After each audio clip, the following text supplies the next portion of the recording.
নমস্কার বন্ধুরা, এখন আপনারা দেখতে পাচ্ছেন বাল্টিক সি।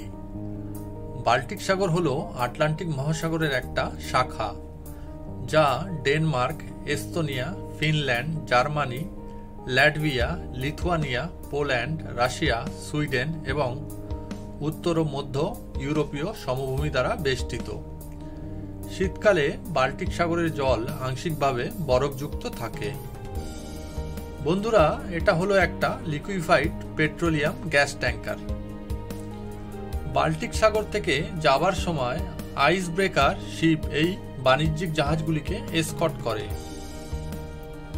আইস ব্রেকার জাহাজ হলো একটি বিশেষ শ্রেণীর জাহাজ, যা বরফের ঘন অংশ ভেঙে বিশ্বের সবচেয়ে দুর্গম পথগুলিকে অ্যাক্সেসযোগ্য করে তোলার জন্য ডিজাইন করা হয়েছে। এই জাহাজগুলি বরফের জলের মধ্যে চলাচলের জন্য ডিজাইন করা হয়েছে।